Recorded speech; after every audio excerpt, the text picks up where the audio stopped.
নমস্কার, খবর শুনছেন শিলিগুড়ি নিউজ টিভি চ্যানেল থেকে। আজ সোমবার 16 সেপ্টেম্বর। জানাবো আজকের বাছাই করা গুরুত্বপূর্ণ 10টি তাজা খবর। শুরুতেই হেডলাইন। একদম পদত্যাগ করবেন না, দরকারে জেল থেকে সরকার চালাবেন, মমতাকে অনুরোধ কেজরিওয়ালের। মঙ্গলে সুপ্রিম শুনানিতে 1 ইঞ্চিও জমি ছাড়া নয়, বড় সিদ্ধান্ত জুনিয়র ডাক্তারদের। প্রশ্ন উঠেছিল আগেই। মুখ্যমন্ত্রীর সঙ্গে বৈঠক ভেস্তে দিল জনা কয়েক আন্দোলনকারীর জেদ, বিস্ফোরক অডিও ফাঁস কুণালের। উর্দিপড়েই তৃণমূল কর্মীর জন্মদিনে পুলিশ কর্তা, ছবি ভাইরাল হতেই বিতর্কে সাব ইন্সপেক্টর। সন্দীপের পর বিনীত গোয়েল, জেনে গেছেন মুখ্যমন্ত্রী মমতা, রাতে হলো ঘোষণা। শেষ মুহূর্তে বাতিল রাশিয়া সফরের ছাড়পত্রে ফিরাদ হাকিমকে না বিদেশ মন্ত্রকের। কেন? কলার ধরে চিকিৎসককে কিল চর ঘুষি, স্বাস্থ্যকেন্দ্রের মধ্যেই ডাক্তারকে বেধড়ক মার। আজকের খবরগুলো বিশেষ গুরুত্বপূর্ণ, তাই খবরগুলো মন দিয়ে শুনুন এবং প্রতিদিন সঠিক খবর নিয়মিত শোনার জন্য শিলিগুড়ি নিউজ টিভি চ্যানেলটিকে সাবস্ক্রাইব করুন। আসছি বিস্তারিত খবরে। জামিন পেয়ে জেল থেকে বেরিয়েছেন দুদিন আগেই, আর তারপরই দিল্লির মুখ্যমন্ত্রীর পদ থেকে ইস্তফা দেওয়ার ঘোষণা করলেন অরবিন্দ কেজরিওয়াল। মানুষের রায় জয়ী হয়ে তবেই ফের মুখ্যমন্ত্রীর চেয়ারে বসবেন বলে ঘোষণা করেছেন তিনি। সেই সঙ্গে অন্য রাজ্যের মুখ্যমন্ত্রীদেরও বার্তা দিয়েছেন কেজরিওয়াল। মমতা বন্দ্যোপাধ্যায়, কে স্ট্যালিন, সিদ্দারামাইয়া, হেমন্ত সোরেনদের অনুরোধ করেছেন কোনো পরিস্থিতিতেই যাতে কেউ পদত্যাগ না করেন, জেল থেকেই সরকার চালান। আবগারি দুর্নীতি মামলায় শুক্রবারই জেল থেকে জামিন পেয়ে বেরোন কেজরিওয়াল। রবিবার দিল্লিতে আম আদমি পার্টির কর্মী সদস্যদের উদ্দেশ্যে বক্তৃতা করেন। সেখান থেকে কেন্দ্রের বিজেপি সরকারকে তীব্র আক্রমণ করেন তিনি।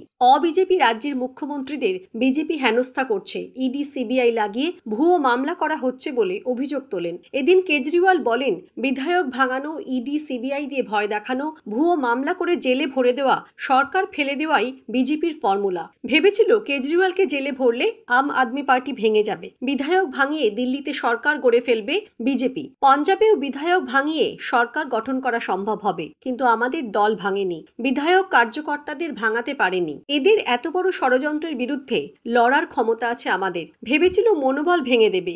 জেলে এই 150 থেকে 200 দিনে আমার মনোবল 100% বেড়ে গিয়েছে। প্রায় 6 মাস ধরে জেলবন্দি ছিলেন কেজরিওয়াল। সেই সময় লাগাতার তার ইস্তফার দাবিতে সরব হয় বিজেপি। কেন ইস্তফা দেননি, এদিন তার জবাবও দেন কেজরিওয়াল। বলেন, ইস্তফা দিনই কারণ দেশের গণতন্ত্রকে বাঁচাতে চেয়েছিলাম। এটা বিজেপির নয়া ফর্মুলা। যেখানে যেখানে হেরেছে সেখানকার মুখ্যমন্ত্রীদের বিরুদ্ধে ভুয়ো মামলা করে, গ্রেফতার করে ইডি সিবিআই পাঠিয়ে সরকার ফেলে দেওয়ার চেষ্টা। মমতা বন্দ্যোপাধ্যায়ের বিরুদ্ধেও একই জিনিস চলছে।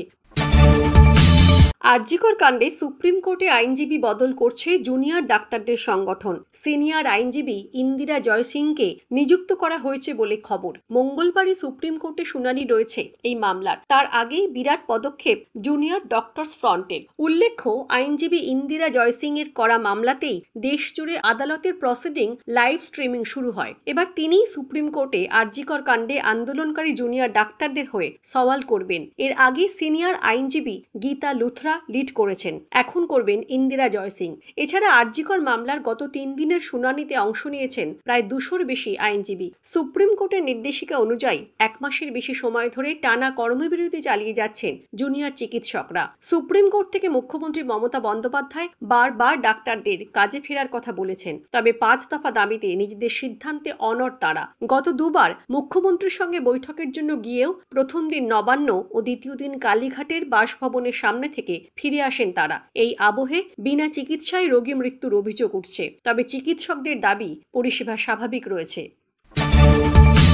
আলোচনার টেবিলে বসবেন নাকি আন্দোলন করবেন তা নিয়ে দ্বিধাবিভক্ত জুনিয়র ডাক্তাররাই। এবার একেবারে হাতে গরম প্রমাণ দিলেন তৃণমূলের মিডিয়া কমিটির সদস্য কুণাল ঘোষ। মুখ্যমন্ত্রী মমতা বন্দ্যোপাধ্যায়ের বাড়িতে যাওয়ার আগে চিকিৎসকদের ধর্ণা মঞ্চের কথোপকথন প্রকাশ্যে এসেছে, যেখানে জনৈক আন্দোলনকারীকে বলতে শোনা যায়, কিছু হলে সব দায়িত্ব তোকে নিতে হবে। বস্তুত যেখান থেকে স্পষ্ট বৈঠক ভেস্তে দিতে চেয়েছিলেন জনা কয়েক অতি বাম আন্দোলনকারী। স্রেফ জেদের বশেই বৈঠক ফলপ্রসূ হলো না। এক্স অ্যান্ড হ্যান্ডেলে একটি অডিও পোস্ট করে কুণাল ঘোষ লেখেন, সিএম এর বাড়ি যাওয়ার আগে ধর্ণামঞ্চে জুনিয়র ডাক্তারদের বৈঠকের অংশ।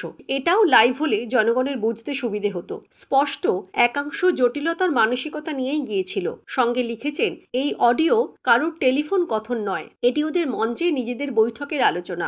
অডিওতে আন্দোলনকারীদের কি বলতে শোনা গিয়েছে? অডিওটিতে একাধিক কণ্ঠস্বর রয়েছে যারা মুখ্যমন্ত্রীর বাড়িতে যাওয়া নিয়ে আলোচনা করছিলেন। এর মধ্যে এক পক্ষ মুখ্যমন্ত্রীর সঙ্গে আলোচনা করতে আগ্রহী, অন্য পক্ষ যেন-তেন প্রকারেণ বৈঠক ভেস্তে দিতে চেয়েছিলেন। সেই উদ্দেশ্য পূরণ করতে লাইভ স্ট্রিমিং এর দাবি স্রেফ অজুহাত মাত্র।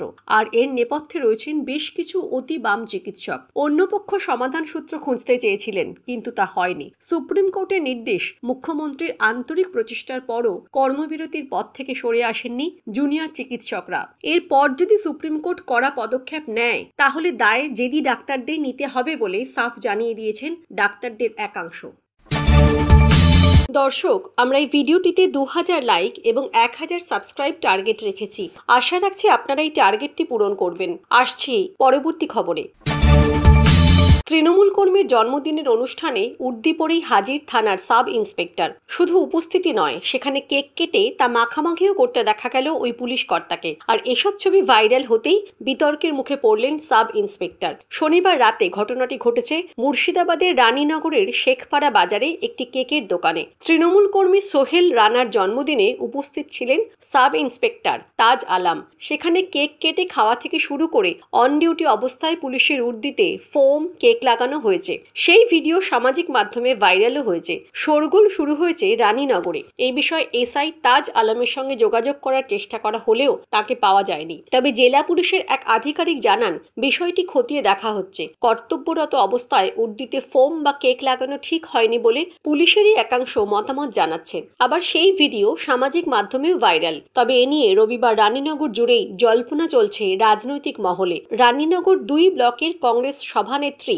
মমতাজ বেগম হীরা জানান, পুলিশ তো তৃণমূল দলের চটিচাটা কর্মী হয়ে গিয়েছে, আর তাই তৃণমূল কর্মীর জন্মদিনে যাওয়াটা তাদের ডিউটি মনে করছে। জনতার নয়, তৃণমূল নেতাদের হয়ে কাজ করে দিচ্ছে। তৃণমূল কর্মীর জন্মদিন পালনে পুলিশের উপস্থিতি নিয়ে জেলা বিজেপি নেতা সৌমেন মণ্ডলও সমালোচনা করেন। তার কথায়, এটা নতুন কোনো ব্যাপার নয়। আরজি করের ধর্ষণ খুনের কাণ্ডে এই প্রথম গ্রেফতার করল সিবিআই। টালা থানার ওসি অভিজিৎ মণ্ডল এবং আরজি করের প্রাক্তন অধ্যক্ষ সন্দীপ ঘোষকে গ্রেফতার করা হয়েছে।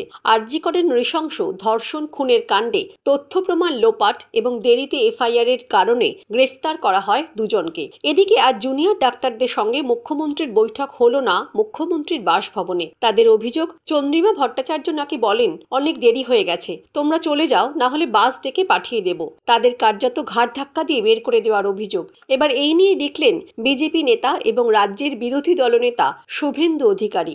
এক্স হ্যান্ডেলে শুভেন্দু লেখেন, মুখ্যমন্ত্রী এবং জুনিয়র ডাক্তারদের মধ্যে সভা বাতিলের সঠিক কারণটা হলো টালা থানার ওসি এবং প্রাক্তন আরজি কর অধ্যক্ষ সন্দীপ ঘোষকে ধর্ষণ ও হত্যা মামলায় গ্রেফতারের কারণে মমতা বন্দ্যোপাধ্যায় হতাশ হয়ে পড়েছিলেন। তিনি আশঙ্কা করছেন যে লাইনের পরবর্তী ব্যক্তিটি হতে পারেন বিনীত গোয়েল। সেই কারণেই মুখ্যমন্ত্রী চন্দ্রিমা ভট্টাচার্য এবং মনোজ পন্থকে বৈঠক বাতিল করতে বলেছিলেন।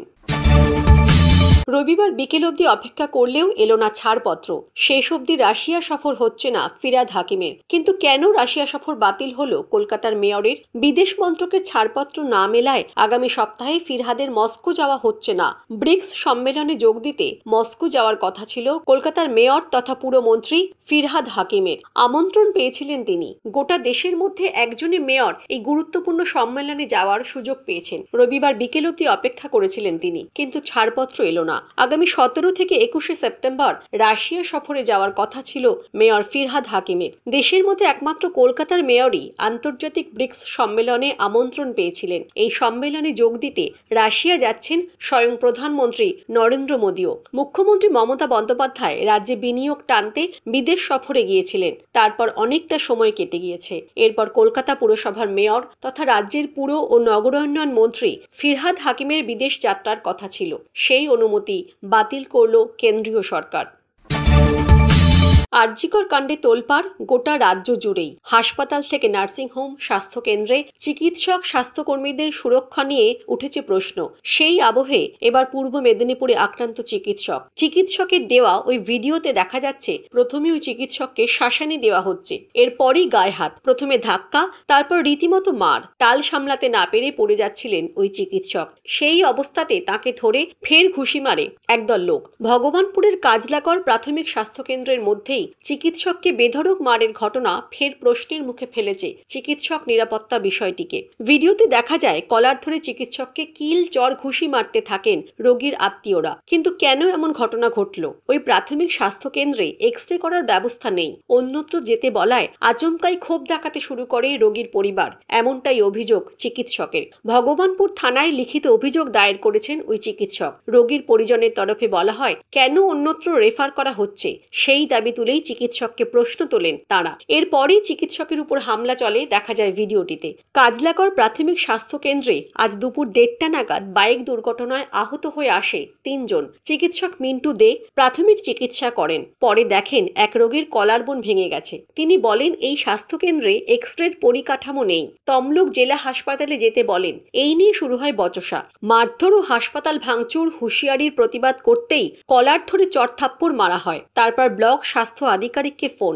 ভগবানপুর থানায় খবর। সিসিটিভি ফুটেজ কালেক্ট করা হয়। অভিযুক্তদের নামে এফআইআর স্বাস্থ্য দপ্তরের। স্বাস্থ্য কেন্দ্রে বসানো হয়েছে পুলিশ পিকেটিং।